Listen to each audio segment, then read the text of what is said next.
Les dames d'abord. Hello, hello la famille. J'espère que vous allez bien. Voilà. Toi, tu espères? On espère à deux. Oui, nous espérons. Nous espérons que vous allez bien. Moi, je suis Karel Vignon-Vullière, je suis blogueuse culinaire et je suis la femme de mon mari. Et c'est aussi la fondatrice du blog Les Gourmandises de Karel.com. Voilà. Et ben, donc, je vous présente Olivier. Je suis Olivier Vullière. Voilà. Je suis le mari, partenaire, meilleur ami Tout ça là. de Karel. C'est ça. Vas-y.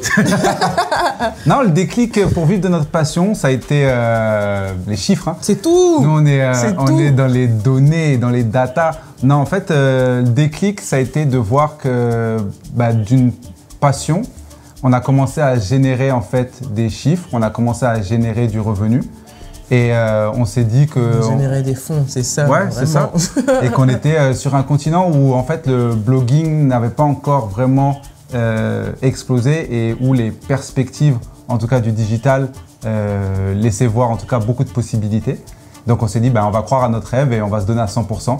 Si avec 10% de notre temps, on arrive à avoir déjà des résultats positifs, si on y met 100%. Si on s'investit au max, lui et moi, on peut avoir des résultats incroyables, comme nous aimons le dire, et non incroyables, mais incroyables. Donc c'est ça. Mais on n'a pas fait le pari bêtement. Hein. C'est d'abord Karel qui s'est mis à 100%. On a quand même réfléchi, on s'est assis, on a pesé plus ou moins le pour et le contre. On a dit si par exemple moi j'arrête de travailler et qu'on a cette entrée financière en moins de mon salaire, comment ça va se passer si on vit que tous les deux sur le salaire d'Olivier? Ouais. Ça s'est bien passé. C'est ça. Et en fait, 6 mois plus tard, lui aussi il a quitté son emploi et tous les deux depuis on travaille ensemble. C'est pas facile. C'est pas facile. Mais on travaille ensemble. Depuis combien de temps? Depuis 2016. C'est ça, voilà. Travailler en couple, là. Travailler en couple. Non. Honnêtement, le fait de travailler moi avec Olivier, c'est, je pense, une chance que je peux même pas mesurer parce que honnêtement, tous les deux, autant on est complémentaires, mais autant on est quand même assez différents. Et ce qui fait que je pense qu'on arrive à travailler ensemble, c'est qu'on a réparti les tâches et qu'on sait qui fait quoi. Ouais. Donc en cas de problème, on sait qui est le responsable. C'est ça. On a très vite réparti les tâches. Je pense que c'est ça la difficulté de travailler en couple. Ça va être ça, c'est de savoir distinguer le boulot de la vie de couple personnelle. De tous les jours. Ouais. On a la chance quand même d'être meilleurs amis avant tout. Donc je pense aussi que c'est ça qui fait que ça nous permet de bosser en couple. Ouais. On s'entend...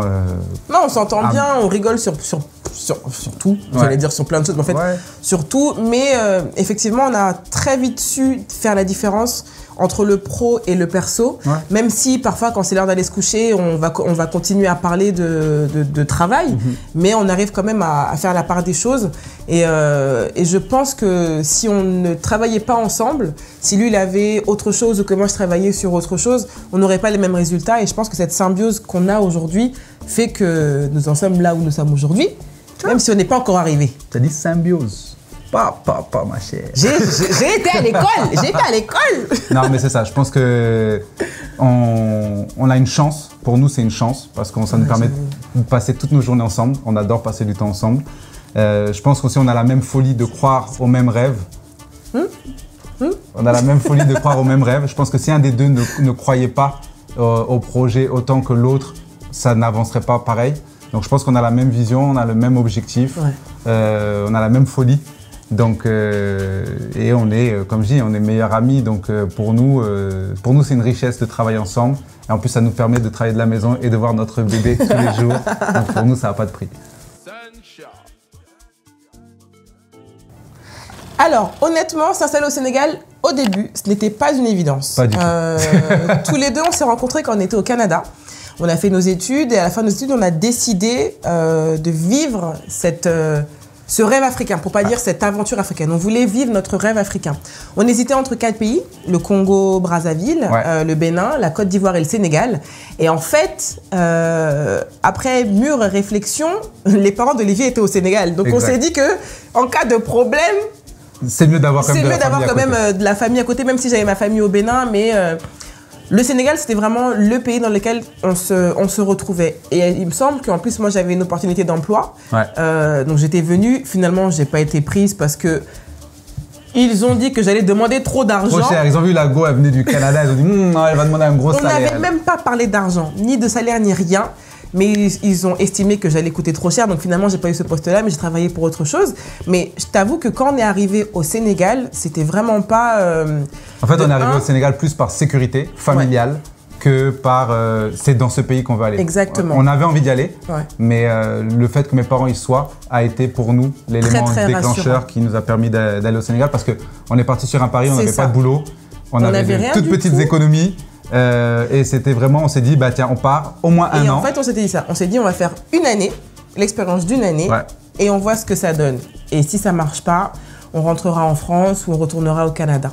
On est arrivé en 2012, on est en 2021 et on est installé comme jamais. Calé comme jamais. On est calé comme calé Grégoire, on est calé et franchement on n'est pas prêt de partir, en tout cas pas maintenant. À moins qu'il y ait un chèque, hein. Oui, mais ça s'il y a les opportunités financières, vous pouvez nous appeler.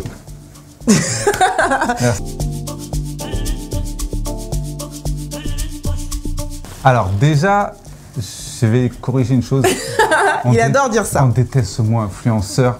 Parce que pour nous, vraiment, nous on se considère plus comme des créateurs de contenu digitaux. Que des influenceurs parce que j'ai l'impression que les influenceurs, c'est vraiment les gens qui ont un buzz. Mais les gens de la télé-réalité, c'est eux qu'on appelle influenceurs. Même si concrètement, un influenceur, c'est quelqu'un qui influence une partie de la population.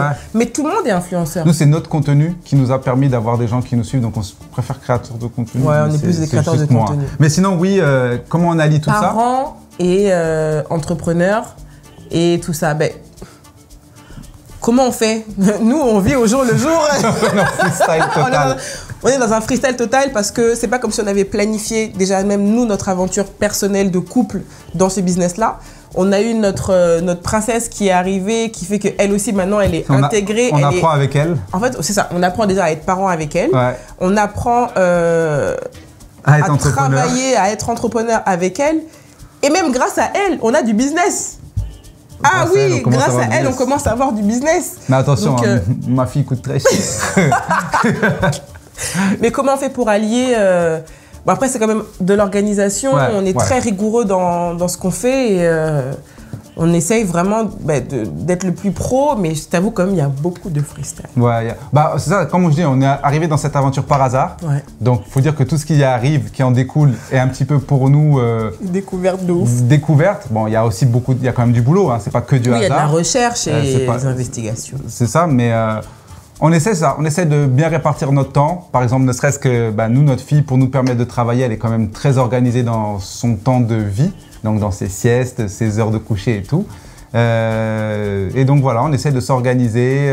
Comme disait Karel tout à l'heure, on sait qui doit faire quoi. Donc par exemple, si Karel a une vidéo à tourner, je sais que moi je dois consacrer mon temps à la petite, à la surveiller, pendant que Karel tourne.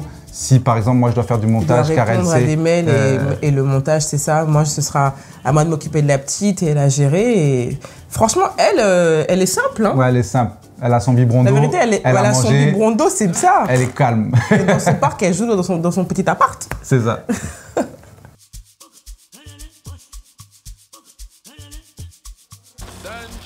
Bah, je dirais que, en tout cas pour moi, et après Karel va répondre pour elle, pour moi, le retour, en tout cas sur le continent, était une obligation dans ma vie. Et je le savais dans mon ADN depuis des dizaines d'années. Dans ton ADN. Non, en fait, moi, j'avais dit à Karel, mes 30 ans, je ne les fais pas au Canada. Et je suis d'origine sénégalaise par ma mère, française par mon père, mais je me suis toujours plus senti sénégalais que français. Et pour moi, je ne pouvais pas dans ma vie dire partout que je suis sénégalais et ne pas savoir c'est quoi de vivre au Sénégal. Et il était important pour moi qu'un jour dans ma vie, je fasse au moins 1 an dans ce pays-là et que je connaisse les réalités de ce pays-là. Je ne peux pas venir en vacances, juste faire 1 mois, 2 mois et dire que je suis sénégalais. Pour moi, ce n'était pas ça.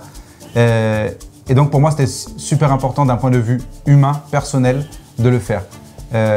Après, je pense que Karel est un peu comme moi. Elle est béninoise. Moi, je suis béninoise, mais moi, je suis née… Lui, il est né à Dakar. Moi, je suis béninoise, mais je suis née à Paris. J'ai passé toute ma vie, toute ma vie, non, mais tout mon parcours scolaire, toute mon adolescence jusqu'à mon bac sur Paris. Donc, je suis parisienne à la muerte.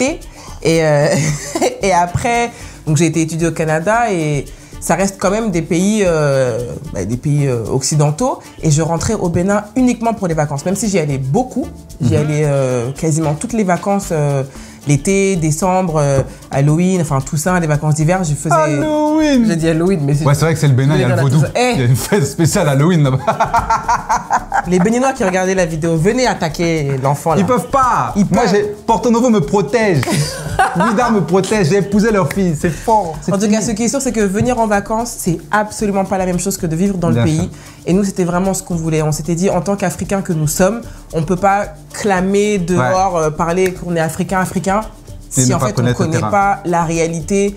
Et quand je dis réalité, c'est loyer, c'est appartement, c'est trouver un emploi, c'est conduire, c'est tout ça là. C'est vivre avec les coupures d'eau. Oui, coupure d'eau, coupure d'électricité. Gérer ta petite qui a quelques mois alors qu'il n'y a pas d'eau. Ah, gérer l'enfant sans eau. Ouais. Ça, c'est les réalités. C'est les réalités. Donc voilà, et je pense qu'aujourd'hui, honnêtement, on peut dire que, en fait, on est africain. Ouais. On est africain. Être africain, c'est... Après, non, on n'est pas africain. Là, on est sénégalais. Parce qu'après, chaque pays a sa réalité aussi. Ouais, la réalité du Sénégal, c'est pas la même chose que la Côte d'Ivoire. Oui, mais quand tu es sénégalais, tu es africain, tonton. Tu fais partie du continent, effectivement. Donc? Mais tu es sénégalais plus que... En fait, il aime trop me couper pour me dire les choses, alors que concrètement, j'avais raison. Non, moi, je précise. Je suis dans la précision. Ouais, il est trop dans la précision. C'est ça, les maths. Mais en même temps, ça aurait été peut-être un autre pays que le Sénégal, j'y serais allé aussi.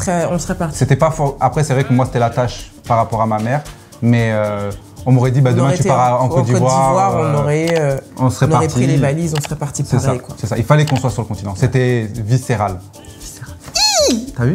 Non, il a le vocabulaire. On va parler aujourd'hui. On va parler.